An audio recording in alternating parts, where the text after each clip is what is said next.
everyone, and welcome back to Slow and Clear English Podcast, where every conversation helps you learn. I'm Judy. Hello, Judy. Hello, everyone. I'm Jake. How are you today, Judy? I am very good, thank you. I watched a really nice movie last night, a comedy. I laughed a lot. And you, Jake? I am okay. But I want to tell you something, Judy. Something that happened to me yesterday. Oh, tell me. I was at a bookstore. A foreign tourist asked me, "Excuse me, do you know where the subway station is?" And I understood every word, every single word. That is great. But then I opened my mouth and nothing came out. Nothing? Nothing. My brain knew the answer. Turn left, walk 2 blocks, the station is on the right. I knew all of that, but my mouth could not say it. I just stood there, like a statue. Oh, Jake, what happened next? I pointed. I just pointed with my finger and said, "That way." Well, pointing works too. Yes, but I felt so bad. I understand English, I really do. But when I need to speak, the words disappear. Jake, you are not alone. This is one of the biggest problems for English learners. You can listen, you can read, you can understand, but when it is your turn to speak, the words get stuck. Yes, the words get stuck. That is exactly how it feels. Like the words are in my brain, but the door to my mouth is locked. That is a beautiful way to say it, and that is our topic today. Really? Yes, today we're going to talk about why you understand English but cannot speak, and more importantly, how to fix it. Oh, I need this. I really, really need this. There are 4 main reasons. 4 reasons why the words get stuck. And for each reason, I will give you a solution, a way to unlock that door. 4 reasons, 4 solutions. Let's go. But first, we have a small request. Yes, if you like our podcast, please click the like button and share this episode with your friends and family. Thank you. It helps us so much. We love our listeners. Okay, now let's start. Reason number 1. I call it the translation trap. The translation trap. What is that? Let me ask you something, Jake.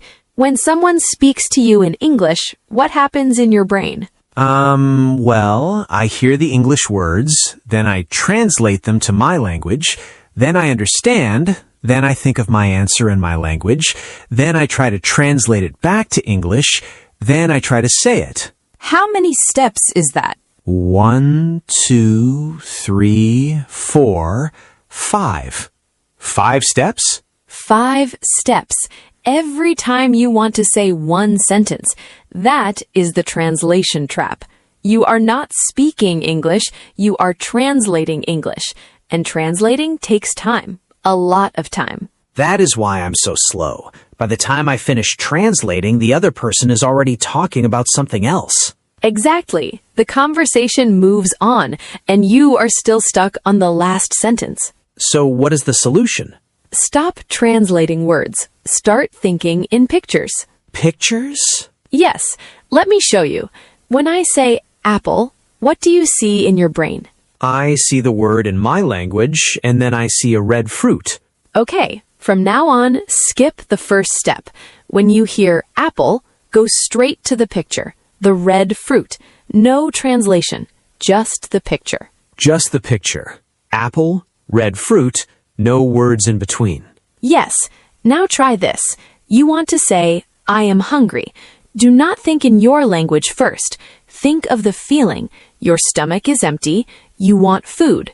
Then say, I am hungry. So feel it, then say it. Not translate it, then say it. Exactly. Feel it, see it, then say it.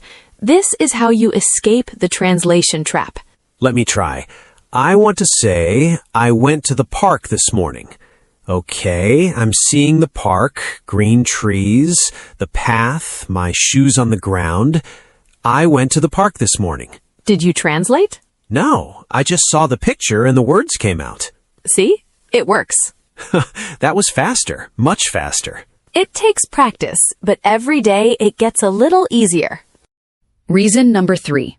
I call it the input-output gap. Input and output. I have heard those words before. Input is everything that goes in, listening, reading, watching videos. Output is everything that comes out, speaking, writing.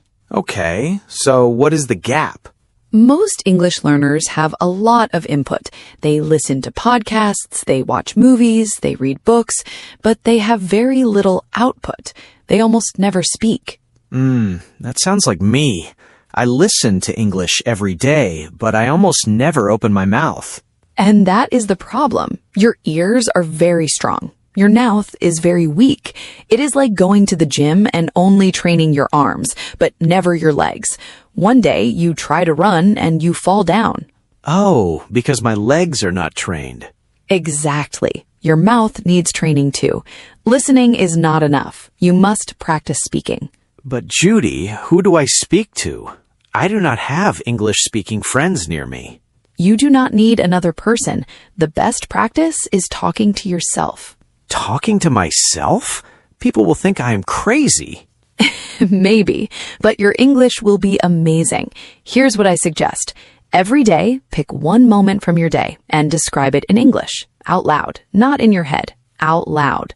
One moment from my day, like what I ate for breakfast? Yes, try it now. Okay, this morning I woke up late, I made coffee, I burned my toast, I ate the toast anyway. It was not good. Perfect. That was 5 sentences, and you did not translate. You just talked. I just talked about my burnt toast. That is output practice. You can do it in the shower, on your walk, while you cook, anytime you are alone. Talk to myself one moment every day. Every day. Even 2 minutes is enough. The key is your mouth must move. Your voice must come out. That is how you close the input-output gap. Ears strong, mouth strong. Both sides trained. Exactly. Reason number 3. I call it the fear filter. The fear filter. That sounds serious. It is very common. Let me ask you something. Have you ever known the answer in English, but you did not say it because you were afraid? Yes, many times. I think, what if my grammar is wrong? What if people laugh at me? What if I sound stupid? So I stay quiet. That is the fear filter. Your brain has the words, but fear stops them. Fear says, do not speak. You will make a mistake. People will judge you. Fear is like a wall between my brain and my mouth. Yes. And here's the truth, Jake. Mistakes are normal. Every person who speaks English well, they all made hundreds of mistakes first. Thousands of mistakes. Really? Really. Children make mistakes every day when they learn to talk. Do we laugh at them? No, we think it is cute. Exactly. And when you make a mistake in English, most people do not laugh. They understand. They know you are learning, and they respect you for trying. So it's okay to make mistakes? It's more than okay. Mistakes are how you learn. Think about it this way. Which is better, messy English or no English? Messy English. Exactly. Messy English is beautiful. Messy English means you are trying. Messy English means you are grave. No English means the fear won. Messy English is better than no English. I like that. Say it again. Messy English is better than no English. Remember that. Write it down. Put it on your wall. The next time fear says do not speak, you say messy English is better than no English, and you open your mouth. I will. I promise. Good, because the world wants to hear your English, Jake, even if it's messy. Thank you, Judy. That means a lot. Reason number 4, the last one. I call it words without sentences. Words without sentences. What does that mean? Let me ask you, how do you study English vocabulary? I learn words, one by one. Apple, A-P-P-L-E, apple. Dog, D-O-G, dog. I write them in my notebook. And when someone talks to you, can you use those words in a sentence? Sometimes, but it's hard. I know the word delicious, But when I eat good food, I cannot quickly say, "This is delicious." The word is in my notebook, but not in my mouth. That is the problem. You are learning single words, but in real life, we do not speak in single words. We speak in sentences, in phrases, in chunks. Chunks? Chunks are groups of words that go together, like ready-made sentences. You do not build them word by word. You learn them as one piece, and when you need them, they come out fast. Like a fast food meal. Already made. Just pick it up and eat. I love that example. Yes, chunks are like fast food for your mouth, already prepared, ready to use. Can you give me some examples? Of course, instead of learning the word sorry, learn the chunk I'm sorry about that. Instead of learning the word help, learn can you help me with this? Instead of learning the word think, learn I think so too. Oh, I already know those chunks. I'm sorry about that. Can you help me with this? I think so too. They come out easily because I have heard them many times. Exactly. You have heard them. Now start collecting them. When you listen to a podcast or watch a movie, do not write down single words. Write down the whole sentence, the whole chunk. The whole chunk, not just the word. Yes, and then say the chunk out loud, 5 times, 10 times, until it lives in your mouth, not just in your notebook. So my notebook should have sentences, not just words. Yes, your notebook is a chunk collection. How was your day? I had a great time. What do you mean? That makes sense. No worries. These are all chunks. Learn them as one piece, and they will come out fast when you need them. I am going to change my notebook today. No more single words, only chunks. That is the best thing you can do. Okay, Jake, let me tell you a short story. I have a friend named Lily. Lily studied English for 10 years. She could read English novels. She could watch English movies without subtitles, without the words on the screen. But when she traveled to London, she could not order coffee. 10 years of English and she could not order coffee? She knew all the words, coffee, large, please, milk. But in the moment, her brain was translating. She was afraid of the waiter, and she never practiced saying the whole sentence together. Can I have a large coffee with milk, please?